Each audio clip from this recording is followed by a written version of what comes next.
السلام علیکم ورحمۃ اللہ وبرکاتہ۔ اعوذ باللہ من الشیطان الرجیم، بسم اللہ الرحمن الرحیم۔ رب اشرح لی صدری ویسر لی امری واحلل عقدۃ من لسانی یفقہوا قولی۔ رب زدنی علما، اللہم فقہنا فی الدین۔ کیا حال ہے آپ سب کا؟ میں امید کرتی ہوں کہ آپ سب خیریت سے ہوں گے۔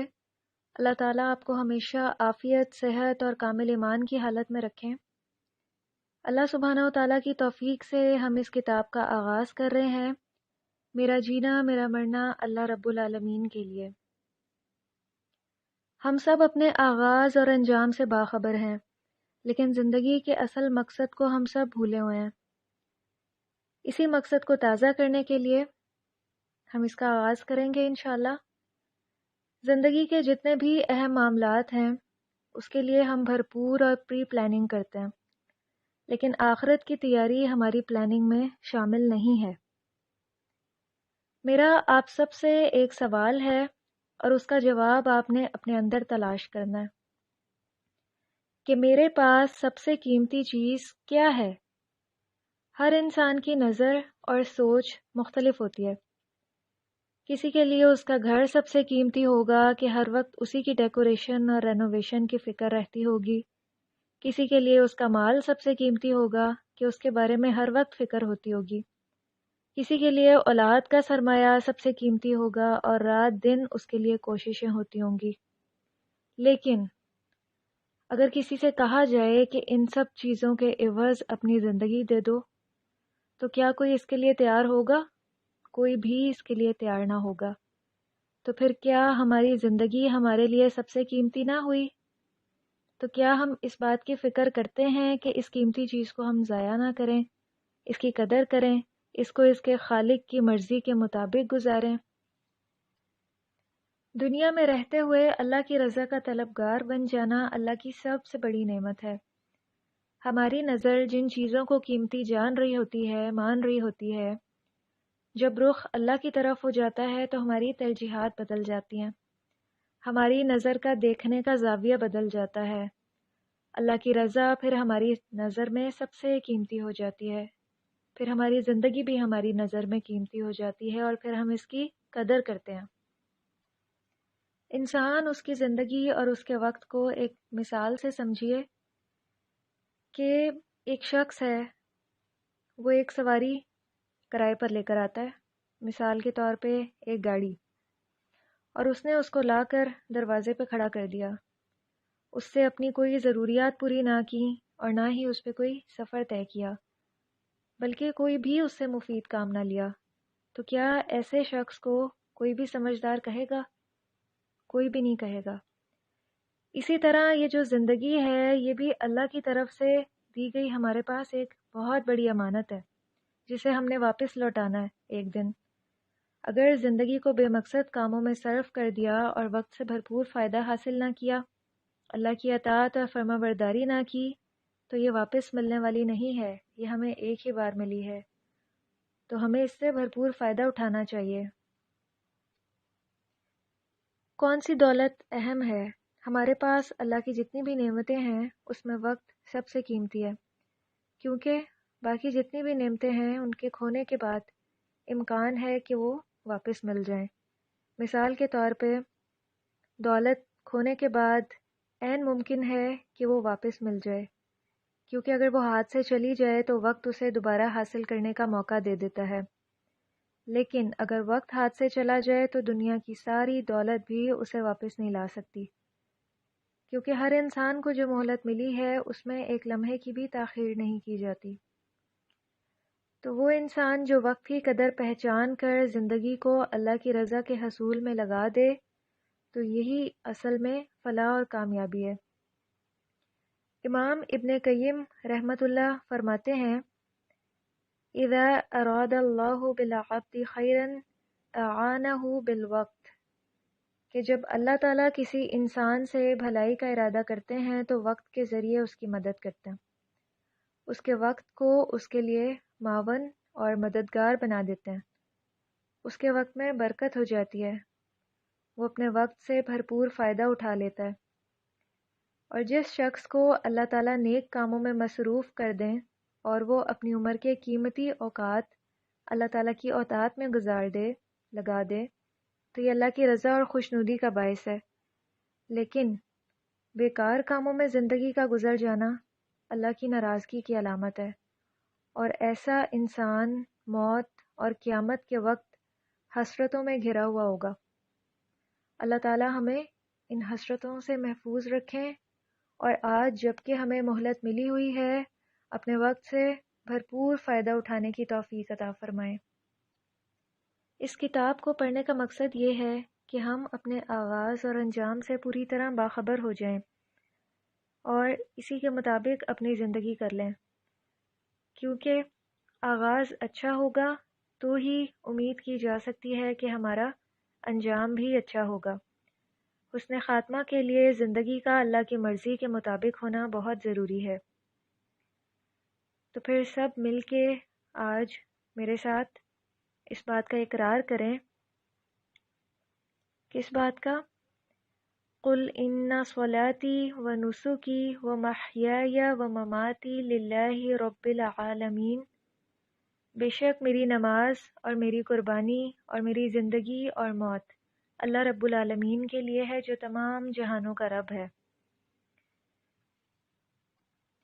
اس آیت سے کیا بات سمجھ میں آ رہی ہے کہ میرا جینا اور میرا مرنا اللہ رب العالمین کے لیے ہے۔ جینا اور مرنا ہیں تو دو الفاظ، لیکن ان کے درمیان پوری زندگی ہے، پورا لائف سٹائل ہے۔ اس میں کیا کچھ شامل ہے؟ ہماری عادات، رہن سہن، طور طریقے، معاشرت، ہمارے معاملات اور عبادات، سب کچھ شامل ہے اس میں۔ اللہ سبحانہ و تعالی ہمیں سورۃ المؤمنون میں زندگی کا مقصد سمجھا رہے ہیں۔ افحسبتم انما خلقناکم عبثا وانکم الینا لا ترجعون، کیا تم نے سمجھ لیا کہ ہم نے تمہیں بے مقصد ہی پیدا کیا ہے، اور یہ کہ کیا تم ہماری طرف لوٹائے نہیں جاؤ گے؟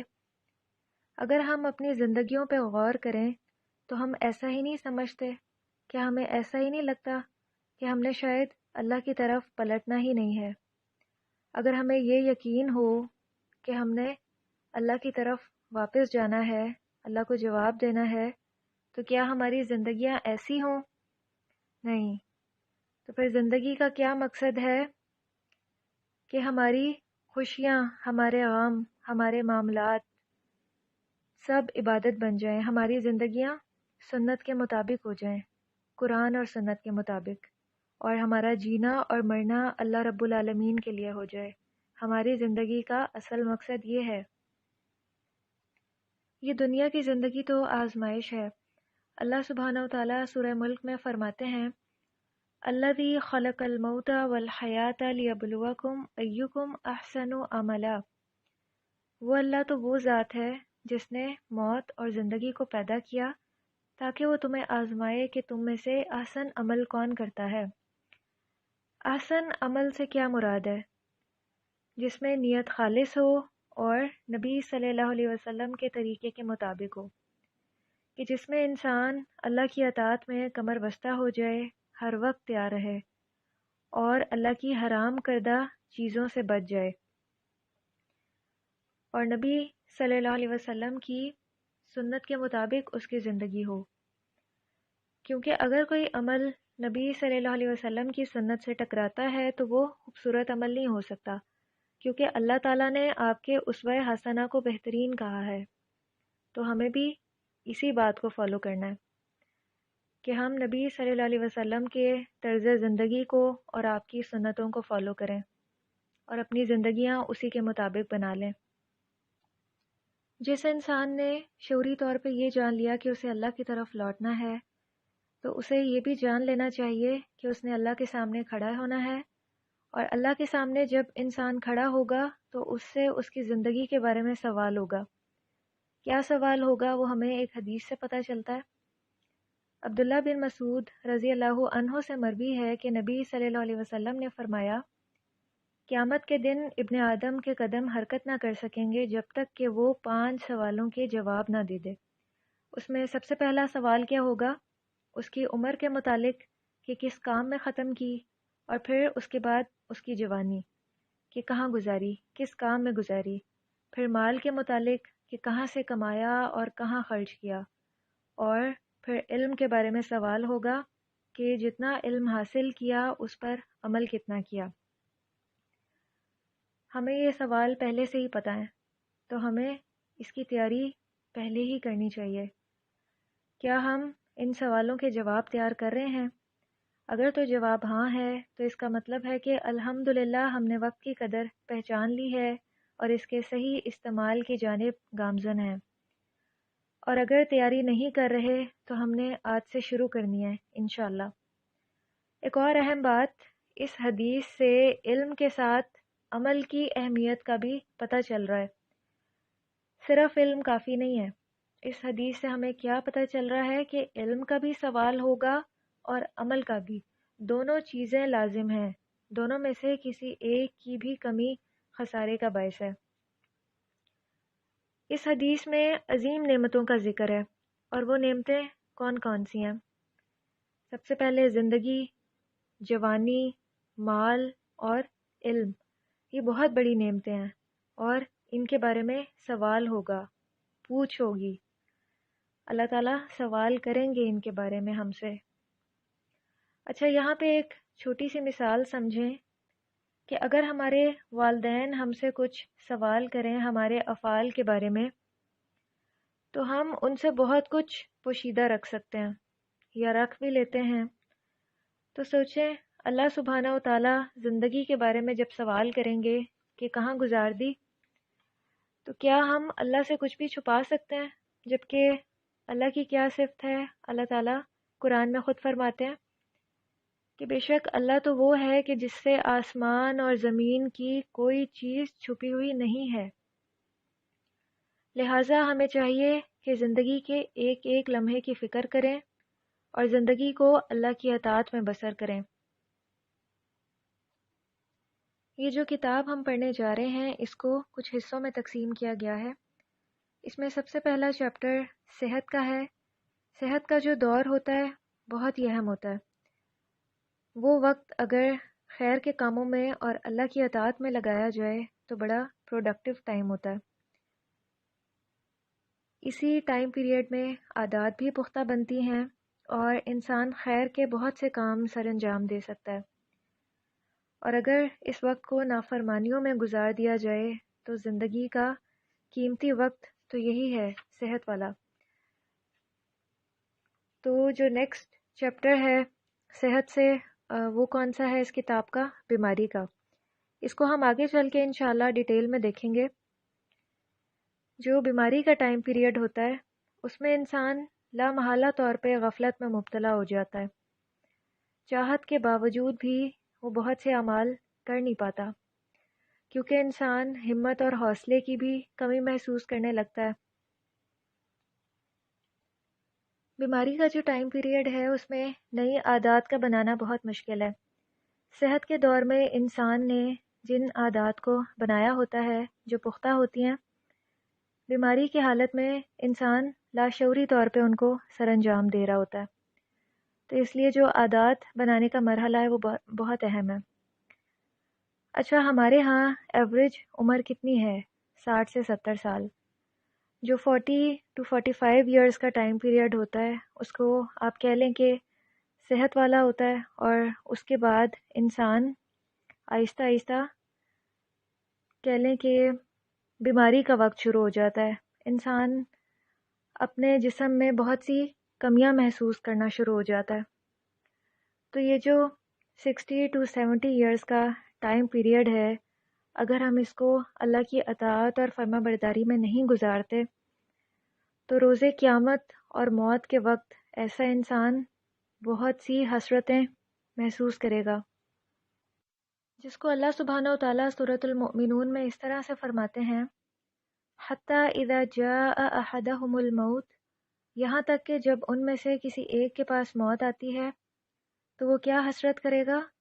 قال رب ارجعونی لعلی اعمل صالحا، تو وہ کہتا ہے یا کہے گا کہ اے میرے رب مجھے واپس بھیج دے تاکہ جو کچھ میں چھوڑ آیا ہوں یعنی کہ دنیا، اس میں کوئی نیک عمل کروں، تو انسان اس وقت میں یہ حسرت کرے گا کہ اس نے اپنی پہلی زندگی جن چیزوں کے حصول میں کھپا دی، اسے دوبارہ مہلت ملے تو وہ زندگی کو اللہ کی اطاعت میں گزارے۔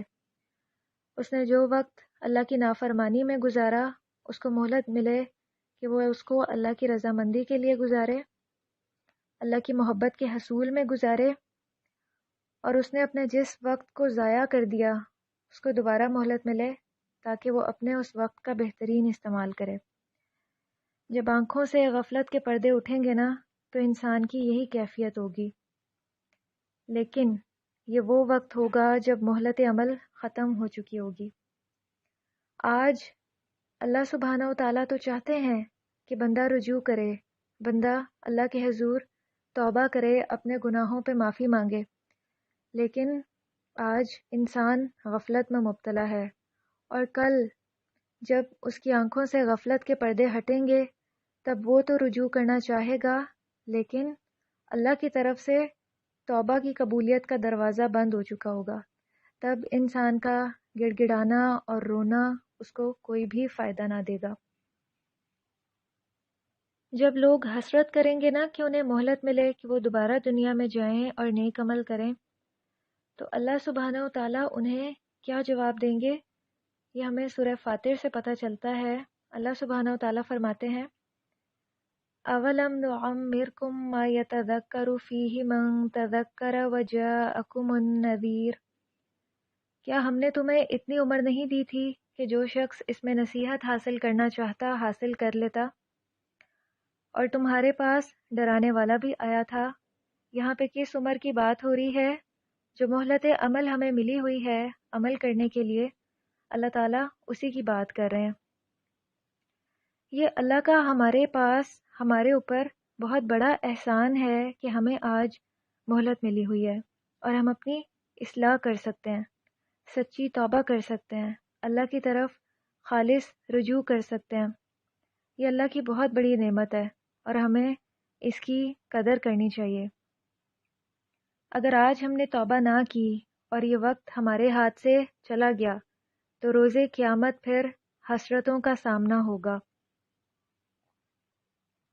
اس آیت سے ہمیں ایک اور اہم بات بھی پتہ چل رہی ہے کہ جو انسان بھی وقت کی قدر نہیں کرتا تو پھر کیا ہوتا ہے، وہ غفلت کا شکار ہو جاتا ہے، اور غفلت کی وجہ سے انسان اپنے جو معاملات ہیں اور اس کی جو عبادات ہیں اس میں بہت سی خرابیاں پیدا ہو جاتی ہیں اس غفلت کے نتیجے میں۔ تو ہمیں اسی غفلت سے بچنا ہے۔ میرا آپ سب سے ایک سوال ہے، کیا آپ نے اپنی پچھلی زندگی کے متعلق کیا کبھی حسرتیں محسوس کی ہیں؟ وہ وقت جو اللہ کی نافرمانی یا غفلت میں گزر گیا اس کے بارے میں کہ کاش وہ وقت دوبارہ ملے اور ہم اس کو اللہ کی فرما برداری میں گزاریں۔ تو دنیا میں رہتے ہوئے جو حسرتیں ہیں، آخرت میں انسان جن حسرتوں کا سامنا کرے گا اس کی ایک چھوٹی سی جھلک ہے۔ دنیا میں رہتے ہوئے تو ہمارے پاس مہلت ہے، ہم توبہ کر سکتے ہیں، اپنی اصلاح کر سکتے ہیں، وقت کا بہترین استعمال کر کے جو وہ غفلتیں تھیں ان کو نیکیوں میں بدل سکتے ہیں، زیادہ سے زیادہ نیکیاں کر سکتے ہیں، اور پھر بندہ مومن کے لیے اللہ کی طرف سے یہ ریوارڈ ہے کہ وہ جو گناہ پچھلی زندگی میں اس سے سرزد ہوئے ہوتے ہیں اللہ تعالیٰ ان کو بھی پھر نیکیوں میں بدل دیتے ہیں۔ کیا آپ میں سے کوئی اپنا کوئی ایکسپیرینس شیئر کرنا چاہے گا پچھلی زندگی سے متعلق، اور اسی کے بارے میں کوئی حسرتیں جو وہ محسوس کرتا ہو؟ السلام علیکم ورحمۃ اللہ وبرکاتہ۔ سچی توبہ کے بعد مت سے دو چار ہو کے اللہ کے حضور سجدہ ریز ہوتا ہے اور اللہ سے اپنے تمام گناہوں کی معافی مانگتا ہے تو وقتی طور پہ اس کے دل سے بوجھ ہٹ جاتا ہے۔ لیکن جیسے جیسے انسان اللہ کے قریب ہوتا ہے تو میری طرح ہر انسان کو اپنی غفلت والی زندگی بہت ہی بوجھ آور محسوس ہوتی ہے۔ انسان کا اپنے ضائع کیے ہوئے وقت پہ پچھتاوا جو ہے بہت بڑھ جاتا ہے، اور وہی گناہوں کی ندامتیں جو انسان غافل زندگی میں کرتا رہتا ہے وہ حسرتیں بن کر اس کی سکون کی نیند کو کہیں چرا کے لے جاتی ہیں۔ ایسے میں انسان اللہ کے بہت قریب ہوتا ہے، اور پھر جب بھی کوئی انسان میرے جیسا گناہگار اللہ سبحانہ و تعالیٰ کا قرب حاصل کرنے کی کوشش کرتا ہے تو وہ اللہ کے کلام سے مدد لیتا ہے۔ میں نے بھی جب توبہ کرنے کے بعد قرآن کو سمجھنا اور سننا شروع کیا تو جیسے جیسے میں قرآن پڑھتی تھی اور اس کو سنتی تھی تو جب بھی قرآن میں عذاب کا، جہنم کا ذکر آتا تھا، اور مجھے لگتا تھا کہ یہ تمام جو عذاب والی آیات میرے سامنے آتی ہیں اور جب میں ان کو پڑھتی تھی تو مجھے لگتا تھا کہ یہ میرے لیے ہی نصیحتیں ہیں، اور میں اپنی توبہ سے پہلے والی زندگی میں ان نصیحتوں سے کیوں غافل رہی۔ تو جیسے جیسے انسان اللہ سبحانہ و تعالیٰ کے قریب جاتا ہے اور انسان قرآن میں غوطہ زن ہوتا ہے تو اس کو اپنی بے مقصد زندگی پہ بہت زیادہ دکھ ہوتا ہے کہ میں کیا کرتا رہا، میں کیوں غافل رہا، میں نے اتنا وقت ضائع کر دیا۔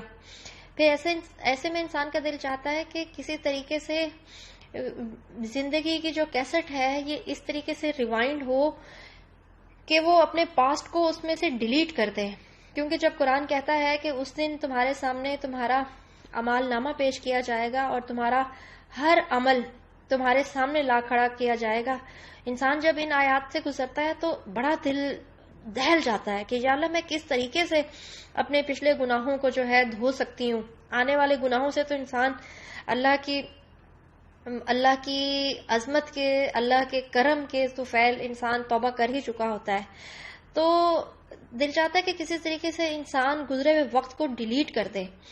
لیکن ایسے میں جب انسان قرآن کی ان آیات میں سے گزرتا ہے جہاں پہ توبہ کے بارے میں ترغیب دلائی جا رہی ہوتی ہے اور توبہ کے درجات بتائے جا رہے ہوتے ہیں تو انسان کو لگتا ہے کہ ہاں امید کی کوئی کرن ہے۔ تو میں بھی جب بھی توبہ کی آیات سے گزرتی تھی تو مجھے لگتا تھا کہ ہر توبہ والی آیات جو ہے آیت میرے لیے ہی ہے، یہ ہر توبہ والی آیت میرے لیے ہی ایک امید کا پیغام ہے جو اللہ سبحانہ وتعالیٰ کی طرف سے ہے۔ تو میں سمجھتی تھی کہ یہ آیات میرے لیے ہیں، مجھے ان پہ بھی اتنا ہی خوش ہونا چاہیے جتنی کہ میں وعید والی آیات کو پڑھ کے پریشان ہوتی ہوں۔ پھر ایک دن سورۃ فرقان کی آیت میرے سامنے سے گزری کہ قیامت کے دن جو ہے ایسے لوگوں کا عذاب دوہرا کیا جائے گا اور وہ ذلت و خواری کے ساتھ ہمیشہ اسی میں رہیں گے، مگر ان لوگوں کے جو توبہ کریں، ایمان لے آئیں، نیک عمل کریں، ایسے لوگوں کے گناہوں کو اللہ نیکیوں سے بدل دیتا ہے۔ اللہ بہت بخشنے والا اور بہت مہربان ہے۔ جیسے میں نے یہ آیت پڑھی میں بیان نہیں کر سکتی کہ اس کے بعد میری کیا کیفیت تھی، میرے دل کی کیا حالت تھی۔ میں فوراً اللہ کے حضور پیش ہوئی اور میں نے اللہ کا بہت شکر ادا کیا، خوب شکر ادا کیا کہ یا اللہ آپ نے تائبین کے لیے اتنا اجر رکھا ہوا ہے، آپ نے نادم ہونے والے لوگوں کے لیے اتنا فضل اپنے پاس جمع کر کے رکھا ہے، یا اللہ آپ پچھتاوے والے لوگوں سے اتنی محبت کرتے ہیں کہ آپ ان کی گناہوں کو بھی نیکیوں میں بدل دیتے ہیں۔ مجھے اس دن اللہ کے لطیف اور خبیر ہونے پہ پورا یقین ہو گیا اور میں خوب اللہ کے حضور سجدہ ریز ہوئی اور میں نے خوب شکر ادا کیا کہ اللہ نے میری جو حسرتیں ہیں اللہ نے وہ میری زندگی میں ہی پوری کر دی ہیں، میری حسرتیں میری زندگی میں ہی رنگ لے آئی ہیں، کیونکہ میرا اللہ توبہ کرنے والوں کو بہت پسند کرتا ہے اور وہ صرف موسیٰ علیہ السلام کو یہ راستہ نہیں دکھاتا بلکہ وہ ہر تائب، ہر توبہ کرنے والے کو، ہر رجوع کرنے والے کو راستہ دکھاتا ہے، کیونکہ وہ خود کہتا ہے کہ کان اللہ غفور الرحیم، اللہ بہت معاف کرنے والا ہے، اللہ بہت رحم کرنے والا ہے۔ پھر بندہ بھی سچی توبہ کے بعد یہی کہتا ہے کہ یا اللہ اب میں جب بھی بھٹکوں تو میرا اللہ مجھے ضرور راہ دکھائے گا، سیہدنی، وہ ضرور میرا ساتھ دے گا، کیونکہ اللہ سبحانہ وتعالیٰ خود ہی کہتے ہیں کہ جو شخص اللہ سے ڈرتا ہے اللہ اس کے لیے چھٹکارے کی شکل بنا دیتا ہے، اللہ اس کے لیے ہر کام آسان کر دیتا ہے، اللہ اس کے گناہ معاف کر کے اس کو بھاری اجر دے گا۔ سبحان اللہ، سبحان اللہ۔ ہم میں سے ہر ایک کو چاہیے کہ وہ دیکھے کہ وہ زندگی کے کس حصے میں ہے اور اپنی کوششوں کا بھی جائزہ لے۔ ہم میں سے ہر ایک کو یہ کرنا ہے، اپنی کوششوں کا جائزہ لینا ہے کہ ہم کہاں کھڑے ہیں۔ بہت افسوس کے ساتھ کہنا پڑ رہا ہے کہ ہم میں سے اکثریت غفلت کی نیند سو رہے ہیں، اور وہ کیا غفلت ہے کہ اچھا زندگی ابھی بہت لمبی ہے، بہت ٹائم ہے ابھی میرے پاس، جبکہ اللہ سبحانہ و تعالیٰ سورۃ المؤمنون میں فرماتے ہیں قَالَ كَمْ لَبِثْتُمْ فِي الْأَرْضِ عَدَدَ سِنِينَ قَالُوا لَبِثْنَا يَوْمًا أَوْ بَعْضَ يَوْمٍ۔ اللہ سبحانہ و تعالیٰ سوال کریں گے کہ تم دنیا میں یا زمین میں کتنا عرصہ ٹھہرے رہے ہو۔ عدد برسوں کی گنتی کو شمار کرنے کے لیے استعمال ہوتا ہے، لیکن جواب دینے والا کیا کہے گا؟ وہ کہے گا ایک دن یا دن کا کچھ حصہ میں گزار کر آیا ہوں دنیا میں۔ اتنا قلیل، اتنا کم وقت، تو ہمیں یہ اتنی لمبی زندگی وہاں پہ کچھ لمحات کی ہی لگے گی، اتنی کم لگے گی، اور اگر ان چند لمحات کو بھی ہم ضائع کر دیں تو روزے قیامت پھر اللہ کی خوشنودی کے لیے، اللہ کی رضامندی کے لیے ہم اللہ کو کیا پیش کریں گے؟ ہمارے ہاتھ میں تو پھر کچھ بھی نہ ہوگا۔ تو ہمیں اس زندگی کو ضائع نہیں کرنا، ہمیں اپنے اس وقت کا آج بہترین استعمال کرنا ہے۔ یہ زندگی اتنی لمبی نہیں ہے، روزے قیامت یہ ہمیں چند لمحوں کی ہی لگے گی۔ ایک حدیث سے ہمیں ایوریج ایج کا اندازہ ہوتا ہے۔ وہ حدیث کیا ہے؟ نبی صلی اللہ علیہ وسلم نے فرمایا کہ میری امت کی عمریں 60 اور 70 سال کے درمیان ہوں گی، اور اس سے آگے بڑھنے والے کم ہوں گے۔ یعنی پچھلی امتوں کی نسبت ہماری عمریں کم ہیں، تو کسی مقصد کو پانے کے لیے یا کسی منزل تک پہنچنے کے لیے جتنا پیریڈ کم ہو اتنی ہی تیز رفتاری سے چلنا پڑتا ہے۔ ایسا ہی ہے نا، آج ایسا ہی محسوس ہوتا ہے کہ زمانہ بہت تیزی سے گزر رہا ہے۔ سال ہا سال گزر جانے پر بھی کیا محسوس ہوتا ہے کہ کل کی بات ہے۔ یہاں پر میں آپ کو ایک حدیث سناؤں گی، اور بسا اوقات ہم اتنی زیادہ امیدیں باندھ لیتے ہیں، اتنی زیادہ امیدیں لگا لیتے ہیں کہ وہ امیدیں ہماری موت سے بھی آگے بڑھ رہی ہوتی ہیں۔ اسی کے متعلق یہ حدیث ہے، حضرت عبداللہ بن مسعود رضی اللہ عنہ سے روایت ہے، نبی صلی اللہ علیہ وسلم نے ایک بار ایک سیدھی لکیر کھینچی اور ایک سکیئر باکس تھا، اور وہ جو سیدھی لکیر تھی اس سکیئر باکس سے باہر نکل رہی تھی۔ وہ جو لائن تھی وہ کیا تھا؟ امیدیں تھیں۔ صراط مستقیم پہ چلتے ہوئے وہ لائن اس باکس سے جو باہر نکل رہی تھی وہ امیدیں تھیں، اور جو سکیئر باکس تھا وہ موت، کہ اس نے چاروں طرف سے گھیرا ہوا تھا، اور کچھ لائنز دائیں اور بائیں نکل رہی تھیں۔ تو وہ کیا تھیں؟ وہ حادثات تھے جو ہر انسان کو اپنی زندگی میں پیش آتے ہیں، اور وہ انسان کو ڈی ٹریک بھی کر سکتے ہیں، اور اس میں بھی محتاط رہنے اور صراط مستقیم پہ جمنے کی ضرورت ہے۔ تو یہ حدیث بیان کرنے کا آپ کا مقصد کیا تھا کہ ہم بسا اوقات اتنی زیادہ امیدیں لگا لیتے ہیں کہ وہ ہماری موت سے بھی آگے بڑھ رہی ہوتی ہیں۔ ہمیں تو کل کا بھی نہیں پتہ، ہمیں تو اگلے لمحے کا نہیں پتہ کہ کیا ہو جائے۔ اس حدیث سے ہمیں کچھ سبق مل رہے ہیں۔ اس میں سب سے پہلا یہ کہ زندگی میں مصائب اور حوادث ضروری ہیں، ہر انسان کو اپنی زندگی میں ان سے سامنا کرنا پڑتا ہے۔ اور دوسرا سبق ہمیں یہ مل رہا ہے کہ لمبی امیدوں کے حصول میں موت سے غافل نہیں ہو جانا چاہیے، کیونکہ موت کا انسان کو کچھ پتہ نہیں، اگلے لمحے کی بھی خبر نہیں ہے۔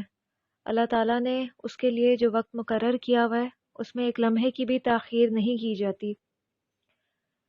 تو جب موت گھیرے ہوئے ہے تو اس کے آنے سے پہلے زندگی کا احساس کرنا چاہیے، اور یہ سبق بھی مل رہا کہ اپنے وقت کو بیکار امیدوں کے حصول میں صرف نہ کیا جائے، بلکہ اس کو پروڈکٹیو کاموں میں لگایا جائے، اس کا بہترین استعمال کیا جائے تاکہ یہ آخرت کے لیے فائدہ مند ہو اور انسان اس دن پھر حسرتوں سے بچ جائے، حسرتوں کا شکار نہ ہو۔ حضرت ابو ہریرہ رضی اللہ عنہ سے روایت ہے کہ نبی صلی اللہ علیہ وسلم نے فرمایا، اللہ تعالیٰ نے ایسے آدمی سے عذر ختم کر دیا ہے جس کی موت کو مؤخر کر دیا یہاں تک کہ اسے 60 سال تک پہنچا دیا۔ اس کا کیا مطلب ہے؟ یعنی جس شخص کو 60 سال عمر دی گئی اس کے لیے عذر کی کوئی گنجائش باقی نہیں رہتی۔ 60 سال ایک عمر ہے۔ روز قیامت ایسا شخص کوئی عذر پیش نہیں کر سکے گا کہ مجھے تو ٹائم کم ملا تھا یا میرے پاس مہلت نہیں تھی، کیونکہ یہ جو 60 ایئرز کا ٹائم پیریڈ ہے اس نے اس کی عذر ختم کر دی۔ اور ویسے بھی جب انسان جوانی کی دہلیز پار کرتا ہے تو خواہشات کا غلبہ کم ہونا شروع ہو جاتا ہے، انسان کے پاس موقع ہوتا ہے پلٹ آنے کا، توبہ کرنے کا، پھر بھی اگر کوئی نہ پلٹے اور اللہ کی طرف رجوع نہ کرے تو روز قیامت پھر اس سے کوئی بھی عذر قبول نہیں کیا جائے گا۔ یہاں آپ سے ایک سوال ہے کہ لوگوں میں سب سے بہترین انسان کون ہے؟ آپ صلی اللہ علیہ وسلم سے بھی یہ سوال کیا گیا تھا کہ لوگوں میں سب سے بہترین کون ہے؟ تو آپ نے کیا فرمایا تھا کہ جس کی عمر لمبی ہو اور عمل بھی اچھے ہوں۔ تو عمر کا لمبا ہونا اللہ تعالیٰ کی بہت بڑی نعمت ہے۔ اگر اس میں انسان اللہ کی فرما برداری والے اعمال کرے، وقت کی قدر کرے، وقت کو ضائع نہ کرے، تو یہ اللہ کی بہت بڑی نعمت ہے۔ اور ایسا انسان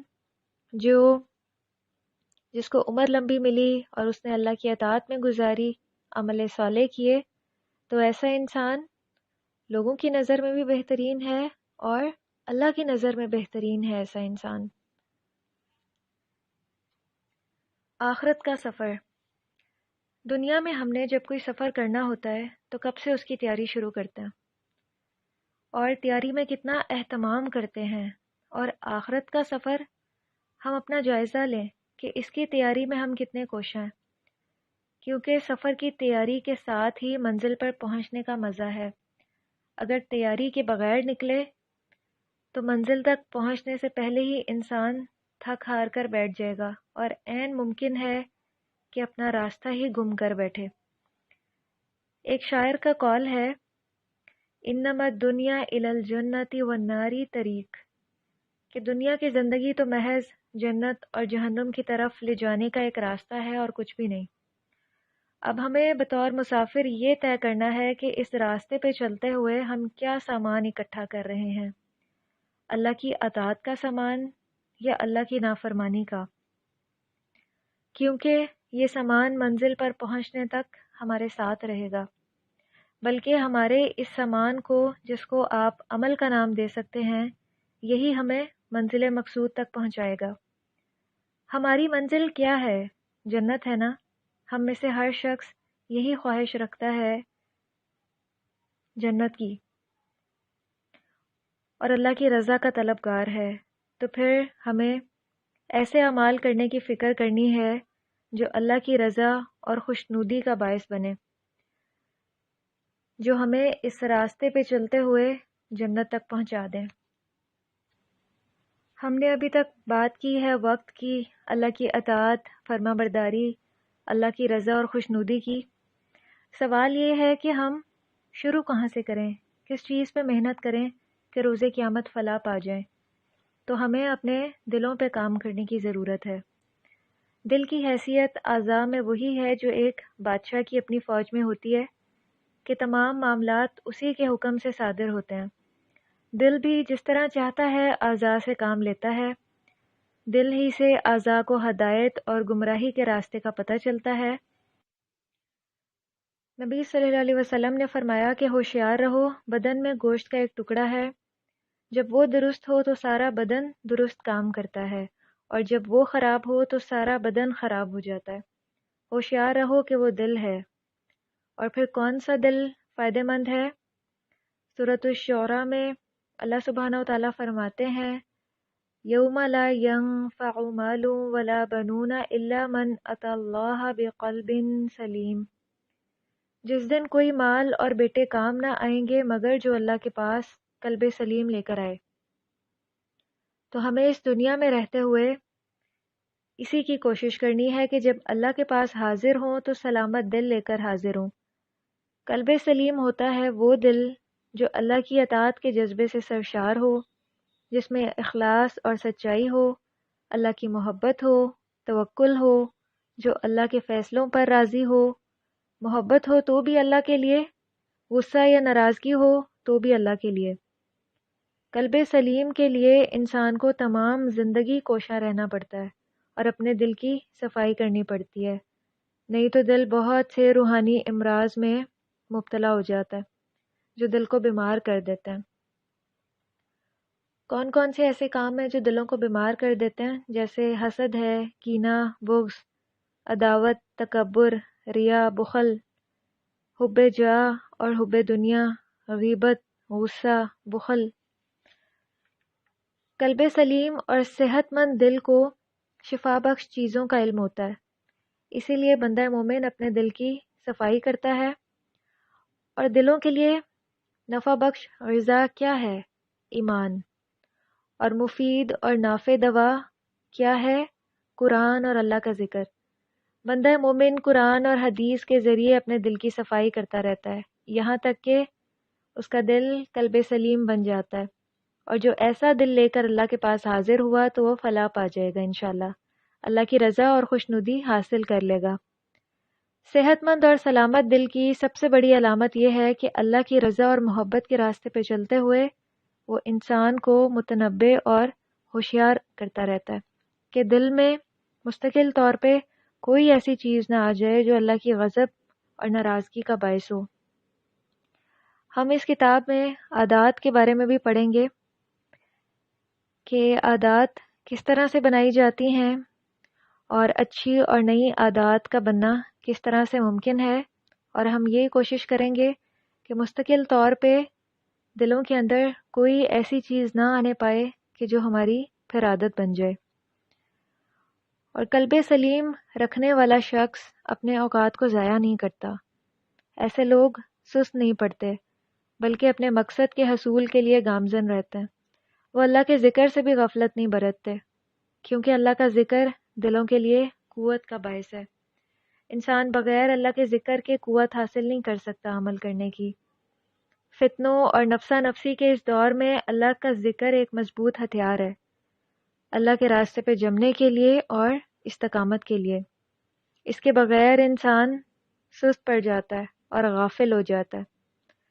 ذکر سے دلوں کو راحت اور خوشی حاصل ہوتی ہے، اور یہ رنج و غم کو بھی دور کرنے کا باعث ہے، جیسے اللہ سبحانہ و تعالیٰ نے فرمایا الا بذکر اللہ تطمئن القلوب، کہ دلوں کو اللہ کے ذکر سے ہی سکون ملتا ہے۔ اس سب سے ہمیں کیا سمجھ میں آیا کہ اس راستے میں چلتے ہوئے سب سے قیمتی چیز جس سے انسان کو قوت اور طاقت ملتی ہے وہ کیا ہے؟ اللہ کا ذکر۔ اور جو ہی دل اللہ کی یاد سے غافل ہوتا ہے تو وہاں پہ پھر کون آ جاتا ہے؟ شیطان، جو انسان کو غفلت میں مبتلا کر دیتا ہے۔ اور قرآن مجید میں اللہ تعالیٰ نے نبی صلی اللہ علیہ وسلم سے فرمایا تھا کہ وَلَا تَكُن مِّنَ الْغَافِلِينَ، اور آپ غافلوں میں سے نہ ہو جانا۔ آپ کو یہ ریمائنڈر دیا گیا تھا، کیونکہ جیسے ہی انسان اللہ کے ذکر سے اور آخرت سے غافل ہوتا ہے تو شیطان یقینی طور پہ اس کو پھر غفلت میں مبتلا کر دیتا ہے، اس کو عمل سے روک دیتا ہے، اور ہمیں غافلوں والی زندگی نہیں گزارنی ہے۔ سوال یہ پیدا ہوتا ہے کہ افضل ذکر کون سے ہیں جن کی ہمیں عادت بنانی چاہیے اور جو ہمیں کثرت سے کرنے چاہیے۔ اس میں سب سے پہلے تو ہے لا الہ الا اللہ، اور اس کے علاوہ سبحان اللہ و بحمدہ سبحان اللہ العظیم۔ پھر ایک اور ذکر جس کی بہت فضیلت ملتی ہے لا حول ولا قوت الا باللہ، اور پھر سبحان اللہ والحمد للہ ولا الہ الا اللہ واللہ اکبر، اور کثرت سے توبہ استغفار کرنا بھی اللہ کو بہت پسند ہے۔ نبی صلی اللہ علیہ وسلم دن میں 70 سے 100 بار استغفار کیا کرتے تھے، اور کثرت سے درود شریف پڑھنا بھی بہت فائدہ دیتا ہے۔ اس سے انسان کی زندگی میں اللہ کی بہت سی رحمتیں آتی ہیں۔ تو ہمیں انشاءاللہ یہ عادت بنانی ہے کہ ہم کثرت سے اللہ کا ذکر کریں، تاکہ شیطان ہمارے اوپر حاوی نہ ہو اور وہ ہمیں غفلت میں مبتلا نہ کرے۔ اور جو کثرت سے ذکر کو اپنی عادت بنا لیتا ہے تو بہت امید ہے کہ پھر اس کا خاتمہ بھی ویسا ہی ہو، جس کو کیا کہا جاتا ہے؟ حسن خاتمہ۔ تو جو فکریں اور مشغولیات تمام زندگی ہمیں گھیرے رکھتی ہیں، وہی موت کے وقت بھی ہماری سوچوں کا محور ہوتی ہیں۔ جس نے تمام زندگی اللہ کے ذکر سے دل لگائے رکھا، اللہ کی اطاعت اور فرما برداری پہ جمع رہا، تو موت کے وقت بھی اللہ تعالیٰ پھر زبان پہ ذکر جاری کر دیتے ہیں۔ بہت سے لوگوں کے بارے میں سنا کہ جو اپنی زندگی میں کلمہ بہت زیادہ پڑھتے ہیں تو موت کے وقت بھی زبان پر جاری ہو جاتا ہے۔ ہمیں بھی خاتمہ بالایمان کی دعا کرنی چاہیے۔ یہ بتا رہی ہیں کہ انہوں نے اپنی کسی ریلیٹو کو دیکھا کہ زندگی میں جس چیز کے بارے میں وہ بہت زیادہ فکر کرتی تھیں، اپنے آخری وقت میں بھی ان کی زبان پہ وہی باتیں تھیں، ان کی وہی سوچیں تھیں، اور یہ اس وقت موجود تھیں ان کے پاس۔ انہی سے سنتے ہیں۔ السلام علیکم ورحمۃ اللہ وبرکاتہ۔ جی میری تائمہ اور میری پھوپھی کی وفات میں کچھ زیادہ 1-2-3 مہینے کا گیپ تھا۔ تو واٹ آئی نوٹسڈ واز، میرے پھوپھی جو ان کا جب آخری وقت تھا، جب وہ بدخیالی کی باتیں کر رہی تھیں، تب ان کے زبان پر صرف ان کے بیٹے کی خیر خواہی تھی۔ ان کے بیٹے کو کھانا دینا، کپڑے نکالنا، رومال رکھنا، بس اسی کی باتیں کرتی تھی وہ ہاسپٹل میں بھی۔ تو all her life she was taking care of her son, جو پارشلی بلائنڈ تھا بچہ وہ ان کا۔ تو اس کے اس میں رہتے رہتے ان کے آخری وقت میں بھی she was talking about the sun only, اسی کا ذکر کرنا۔ اور کچھ مہینے بعد میری تائمہ کا وقت جب قریب آ گیا تھا ان کی وفات کا، though we did not spend a lot of time with our تائمہ، بس ان سے ملتے اور واپس آ جاتے۔ ان کی پرسنل لائف کیسی تھی، ان کی عبادت، ان کا کنیکشن اللہ کے ساتھ کیسا تھا، that I do not know. لیکن میں نے دیکھا کہ میں نے خود اپنے آنکھوں سے دیکھا کہ وہ ان کے آخری وقت میں جو ان کی بدخیالی تھی اس میں بھی وہ کچھ ذکر کر رہی تھی، اللہم صلی علی، اللہم صلی علی، I could hear the rest, کچھ کہہ رہی تھی، ذکر کر رہی تھی وہ، اور بار بار آسمان پہ ہاتھ اٹھا کر دعا کرنا، ایسے کر رہی تھی تائمہ میری۔ تو ان دونوں کو دیکھ کے آئی فیلٹ کہ انسان اپنی زندگی میں جو بھی what he occupies himself with in his life, اس کے آخرت میں کہ آخری وقت میں بھی وہی وہ کرتا ہے۔ جہاں میری پھوپھی اپنے بیٹے کی خیر خواہی زندگی کیا انہوں نے، اور آخری وقت میں بھی ان کو بیٹے کی خیر خواہی میں ہی تھی۔ تائمہ نہ جانے وہ آئی ڈونٹ نو کہ وہ ان کی لائف کیسی، لیکن آخری وقت میں وہ درود شریف کثرت سے پڑھ رہی تھی اور اللہ کے پاس ہاتھ اٹھا اٹھا کر کچھ کہہ رہی تھی، آسمان کی طرف ہاتھ اٹھا کر کچھ بول رہی تھی۔ تو مجھے ایک عبرت حاصل ہو گئی کہ انسان اللہ کے ذکر میں رہنے والے انسان آخری وقت میں بھی انشاءاللہ ان کی زبانوں پر اللہ کا کلام ہی آئے گا کر کے مجھے یقین ہے۔ اور میں سبھی کو یہی کہتی ہوں کہ ذکر اپنا آخری وقت کے لیے، اللہ کا ذکر آنے کے لیے خوب خوب ذکر کیجیے۔ جزاکم اللہ خیر۔ حسن خاتمہ کے 3 اسباب ہیں، ہمیں بھی وہ اپنے اندر لانے ہیں کوشش کے ساتھ انشاءاللہ۔ اس میں سب سے پہلا ہے سچی توبہ، کہ انسان اللہ کے حضور سچی توبہ کر کے ایک نئی زندگی کا آغاز کرے۔ اور اس کے بعد دوسرا سبب ہے ایمان، اخلاص اور سچائی، کہ انسان اللہ کے ساتھ اپنے معاملے میں سچا ہو، اس کے عمل میں سچائی ہو، اخلاص ہو، ریاکاری نہ ہو۔ اور تیسری چیز کیا ہے؟ استقامت، کہ جو عمل بھی کرے پھر اس پہ جمع رہے۔ اللہ تعالیٰ کو وہ عمل جس پہ انسان استقامت دکھائے، اگرچہ وہ قلیل ہو، تھوڑا سا ہو، بہت زیادہ محبوب اور پسند ہے۔ تو ہمیں بھی انشاءاللہ جو اعمال ہم کریں گے اس پہ استقامت دکھانی ہے، استقامت سے جمے رہنا ہے۔